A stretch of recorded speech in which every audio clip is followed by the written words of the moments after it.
Okay, here we are. We're actually at Dean Street Studios in London, and with the lovely, the charming, endearing Mollie Marriott. Hello. Good to see you. And you got a new single coming out soon, Million Miles. Yes. Your third single.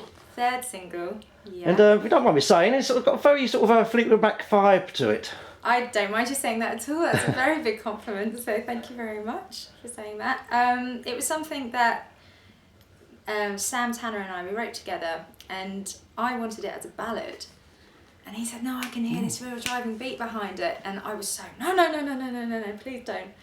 And then he did it, and I thought, actually, this could be really good. And then when we got in the studio and we got to air, my drummer, Alex, he just went for it, and it was great. It was really, really great, and it was so the right thing to do. And there's a slightly different feeling to the other single, Transformer. Yeah. There's a bit of a bluesy bit of grit to it, you know. So. Yeah, it's got some gritty guitars on it, and which again, Graham Kearns, who I wrote that with, and Judy Zook.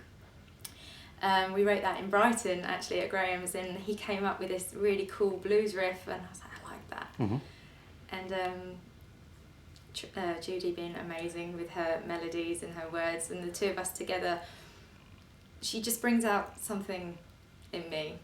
You know, she gets me from what I want to write when it comes to kind of the darkness, but makes it pretty. Do you see what I mean? Yeah, yeah. And three of us together work great. Yeah. So, you know, for those who may know the name but don't know your music, can you tell us more about your style of music and... This is always a tricky one. What can we isn't it? expect from you, young lady? Young lady, God, you sound like, you know, my father. Well, it's kind of got a bit of an edge to it, and like you say, I have been influenced big time by Fleetwood Mac, Stevie Nicks, people like Alanis Morissette. That's where I kind of draw my edge from. Okay. People like that. So it's got a lot of blues vibe to it. Has some gospel elements to it, but keeping it kind of up to date, really, instead of it making it really old school, which I think has been done over and over again to death. My wonderful producer, he just did the most incredible job with this album, and heard it in a real modern way and put a real modern twist on it. So yeah, I'm looking forward to everyone hearing it. Good, I'm looking forward to hearing it myself. And you said you've been working with Sam Tanner on the songwriting. Tell us more about Sam. Sam is an incredible writer, but he's also the lead singer of a band called Brother Strut, which is a soul funk band, and they're doing incredibly well at the moment. And he's got one of those voices as well that's like Stevie Winwood kind of sounding voice, but his style of piano playing, he has these really beautiful little kind of flowery flourishes that he puts in, and I'll send him some chords, very basic chords, and he just completely transforms them into these beautiful melodic. I can't even. It's so hard to explain what he does, but it's every song that I've written with him can be stripped back to just me, him, and and a piano, and I think that says a lot when you can just take away everything and it still stands, the piano element, and do you know what I mean? So yeah, that's Sam. And is it a personal album? You know, if you like your heart bearing this? It's, yeah. Funny enough, it's only kind of from the last 3 years, though, lyrically. Yeah. So there's so much more to tell. Good, well, means there's much more to come. Yes. I'll be honest, that there are some moments where I think people will probably go, damn baby, you need some help.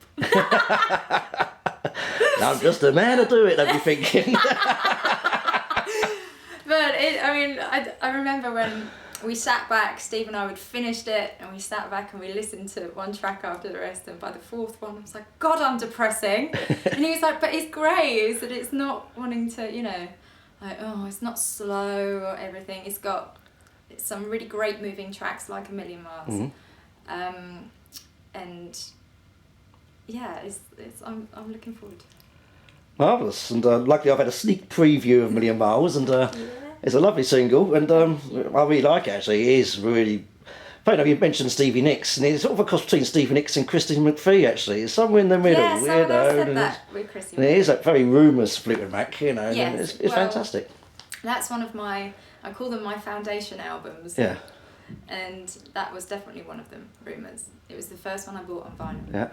And it was the first, it reminds me so much of my childhood. My mum was obsessed with Stevie Nicks in style and how she presents herself. And then totally in love with Chrissy McVie's voice. You know, so I grew up on Rumours nearly every day. Man. But it's just one of those albums that just you can't get tired of it at all. Was you fortunate enough to see Fleetwood Mac recently at the O2? No, but I saw them last time around. I think it was last time around at Earl's Court. Oh, that was the time before. That was the time before. Yes. And that was amazing because they opened with the Chain.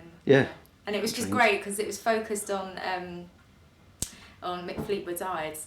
You couldn't see them on the stage. You just saw the big screens, and then all of a sudden his eyes, it was there, and his mad eyes, his mad drummer eyes, and it was just brilliant. And that was an incredible gig. Marvellous. And you sort of been involved in singing for quite a while now, so why does it take you so long to actually get around to doing this first album? So many reasons. I love backing singing, and I did that for 10 years. Yeah. And because you get to turn up, you get to work with so many different amazing people. You get to do some of the backing vocals on the songs that you've grown up listening to and love, you know, some of those killer backing vocals. You get to do them. And I loved it because you just showed up, did your thing and left. There was no bollocks around it. Drink the rider with a band stood on. or even not being funny, but any media side of things, you know, you just gotta let them get on with it, hang with the band, and just, you know, and be a big family, you know. And then I had my daughter very early on as well, and obviously that I wanted to throw myself into that as much as I could. But I think I needed to live my life in order to write about something. Definitely. Does that make sense? Of course it does. Of course it does. So yeah. Well, let's talk about some of the things you have done in the past, like Oasis. On the Heaven Chemistry album. So where did that come from? The track that I did actually didn't get put onto the album in the end, but it was one of them that they were doing at the time, and that was a very funny moment because I was at what studio was it? It was Wheeler End Studios, and I was helping my best friend's mum who ran the studio with food and everything, and I was helping her make some food for them, and Liam came in and went, "Don't suppose you want to sing?" And I went, "No." And he went, "Oh, come on, it would be really fun, come and sing. We just need it one, it's just a couple I'm sure you of could do a lines." better impersonation than that. I don't even realise I'm doing it. No, I've got to be honest, they're lovely. And they were both, him and Noel were always great to me. And I do find it frustrating when people say, you know, bad things about them. But well, yeah, obviously, only see what they see in the presidency. Exactly. Each to their own. But, so yeah. And he said to me, if you can sing in front of me, you can sing in front of anyone. And I was 15. Yeah. And he did not make it easy. He was on the other side of the glass with his nose pressed up against. And he's going... And I was like, oh, God. And I just thought, come on. And it was one of those moments where I was like, I've got to do this, because if I get all girly and silly and giggly and nervous over it, then... And when he said those words, if you can sing in front of me, you can sing in front of everyone, have those words always stuck with you now? Yeah. Yeah, they have. Good. Because I'll always see him with his nose pressed up against the glass. He did, he gave me, I will always owe him that. He gave me some serious confidence with that. And Stan as well, their producer, on the day is a good friend of family. And you know, he said to me, he's like, come on, Miles, you can do it, you can do it. And I'm so glad, because from doing that, kind of started off my career as a backing vocalist, you know, word got out that I did it. And so, yeah. Next to come along, Paul Weller. Paul was actually the Astoria gig for Dad. And that was great. We all got up and sung together, and I think he made a joke at one point. He said, how many singers can you get on stage? Because it was just crammed with everyone, but it was wonderful. And Paul obviously is a very, very big fan of my dad. And holds him in very high regard, and I hold Paul in that sense, and he's always been so supportive of me on my career. And I remember just before the Astoria gig, we were at rehearsals, and I was really sick, and I don't know if it was just nerves of the whole thing, And I was secretly smoking at the back, so I didn't want my mum to find out. And I was only 15, 16. And Paul went, "Oi, what are you doing?" And I was like, "Oh no!" And he said, "Thought you were sick." And I said, "I am, but it just, and he went, "You need to drink more and smoke more, that'll help you out." And my mum went, "What? Don't say that to her!" So I blame him for everything. And singing a night like that, because your dad sadly passed away in horrific circumstances, and you were only 6 years old yourself then, so that must be a highly emotional night for you. It was so emotional. It was the first time me, my brother and my sister Tanya were together ever. Wow. Under one roof. So that in itself was emotional. Yeah. It was the first time that my mother and my stepmother had been together under one roof. That was interesting. See, most people do these sort of things at funerals and weddings. Well, in a way, it was kind of Dad's second funeral. You know, all the people that he loved were there on stage. He had Kenny Jones, he had Mac, Humble Pie reform for it. That, for me, was the best thing. Yeah. It really was, to have, because, Mac and Kenny always have a close friendship and have done things in the past together. But having Greg and Pete and Jerry together was amazing. That was so great. So great. And it was a really great night, but yeah, very emotional. My brother didn't handle it well. He was at the bar a lot.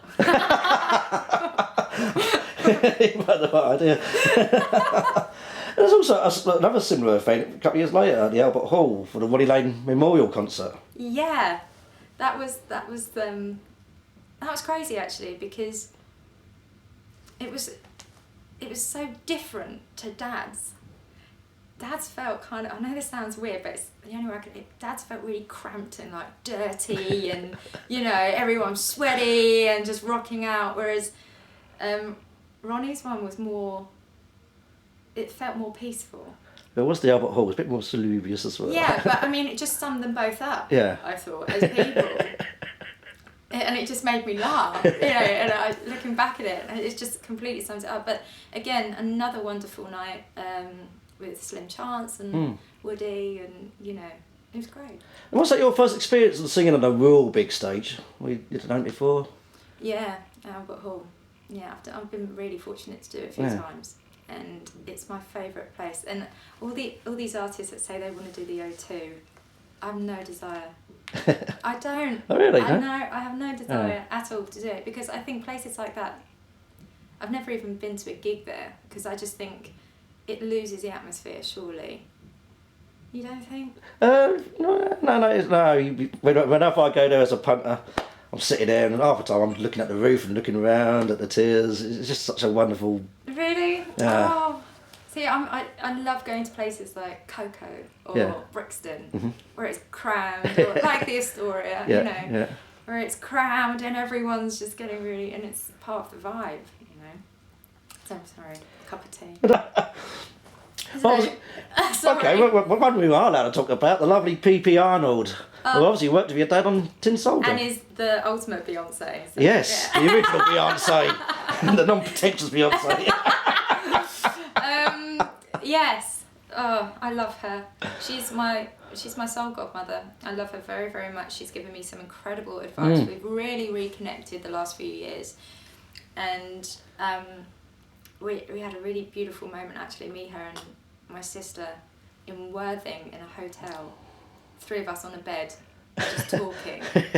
And some of the things she told me about our father, and just crazy, really wonderful things. And I remember we did Afterglow for Mod Aid for the tsunami appeal, and I ended up singing the whole thing. I was just meant to do a backing vocal, and I was so nervous because in the control room I had Jimmy Langwith and and Woody and the producer and everyone, and PP, and they were all just staring at me, and I thought, oh Jesus.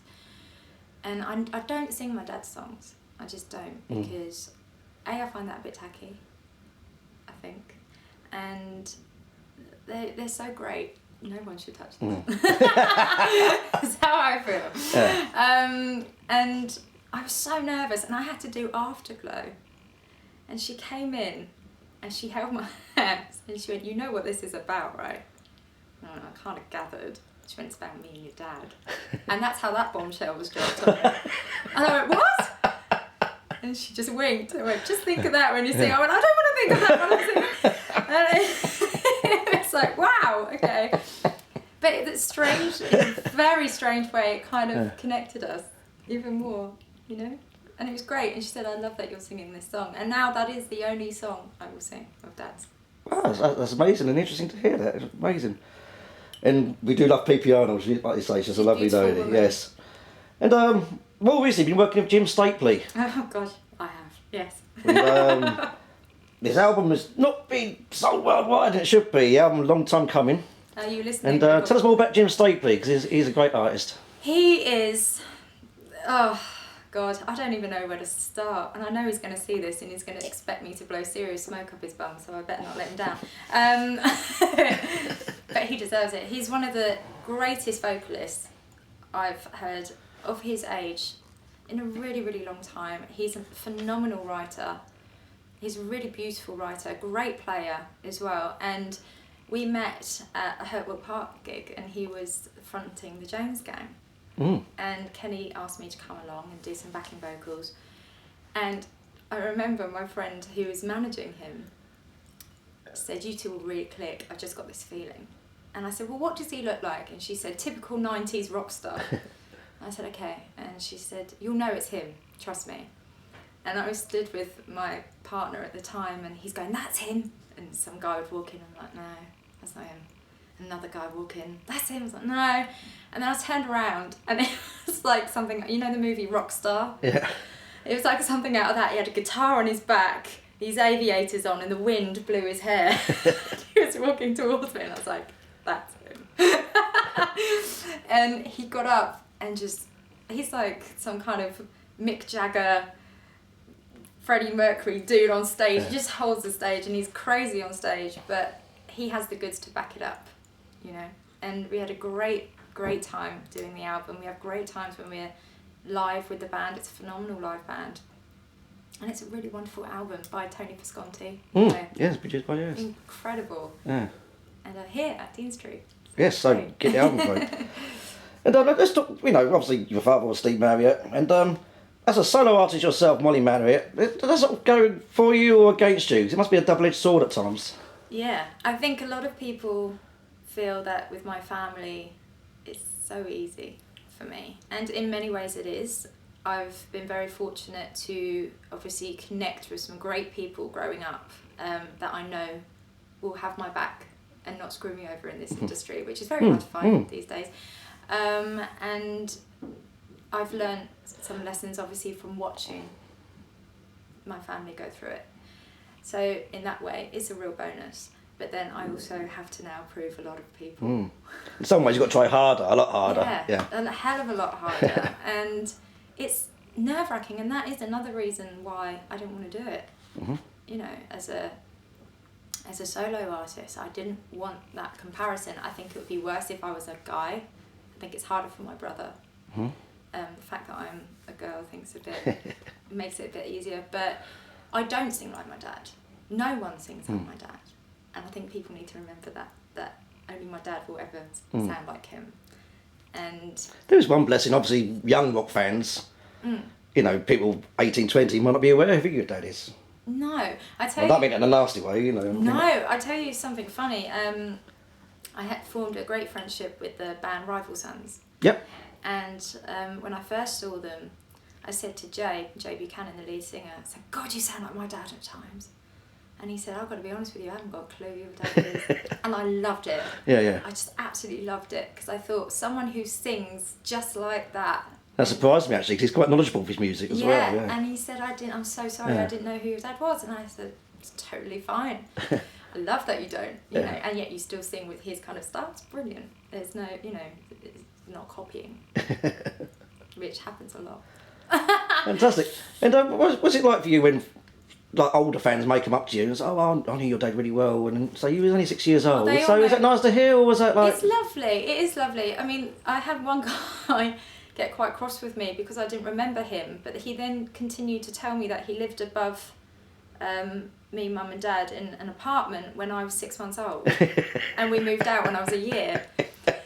And things like that can get a bit difficult, obviously. But it's lovely when people come and tell me stories about Dad. It is wonderful. 9 times out of 10, they've been great. You know, I mean, I have had the odd one. I've been introduced to somebody, and that's Steve Marriott's daughter. And I remember this one guy went, "You poor thing," and walked off. I was like, fair enough. Dad obviously upset you. Sorry about that. You know, it happened. He was a wonderful person in many ways, but he had some serious demons, and he was a very, very troubled soul. Very troubled soul. And how did it affect you in life? You know, you seem to come across as a very happy, cheery person. And Oh, I've had my moments. Yeah. Believe me. And so what advice can you give to other people who might find themselves in the same situation who, you know, lose at a young age? Everyone goes through that differently. Yeah. I honestly couldn't give any advice. I couldn't, because I had so much advice given to me, and none of it matched what I was feeling or what I wanted to go through with it or anything like that. And it was it didn't come out until I remember the phone. I remember my mum getting told. I remember that, and I remember we made a heart and a guitar out of flowers for his funeral, and I remember making that. But the rest I blocked out from that part. And it didn't all come out until the Astoria gig. And then that was terrible. For a good year or so, it was very hard. And every now and then it kind of creeps back in. But, you know, anyone who's lost a parent, anyone who's lost anybody they love, it's awful. Especially somebody who's meant to mentor your life, you know, you're meant to, God knows what would happen if he was around now.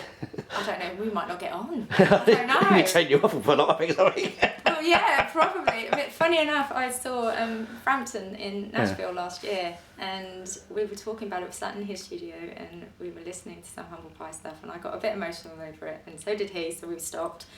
And I said to him, you know, what do you think he'd be doing? And he said, if it was down to me, he'd still be playing. Yeah. And I said, yeah, I'd like to think so. I don't think he ever would have pushed past those demons that he had. So, I don't know. You never know, but, you know, his memory lives on. Of course, in the fans, and they're so and you amazing. as well. And yeah, thank you, and my siblings. But the fans are amazing. They're so dedicated, and mods as well. I mean, yes. Wow, they're seriously dedicated. If you don't mind me saying on camera, your mother sort of later married Joe Brown has also been a good stepfather to you, and he's been a wonderful stepfather. I have to say that. And anyone that can put up with me as a teenager and not kill me is a hero in my eyes. Yeah. He has a wonderful relationship with my daughter, and the two are thick as thieves. And he's just a really great guy. And we clashed a lot when I was younger, but it wasn't until I was older and we worked together on a musical that he'd written, a skiffle musical. Yeah. And my character was called Mollie. And it wasn't until then that I realised we're so similar in so many ways. And that's why, you know, because I thought he totally didn't get me, and he did. But he just let me get on with it. Marvellous. Well, Mollie, it's been wonderful talking to you, and thank you for being so open and honest. Yeah, maybe too honest. Edited. The single "1 Million Miles" is not out to October the 15th. Yeah. And hopefully the album not long after that. Yes. But we really look forward to that, and looking forward to seeing you back on the road as well. Thank you. Mollie, it's been lovely talking to you, it really has. All the best for the future. Thank you very much.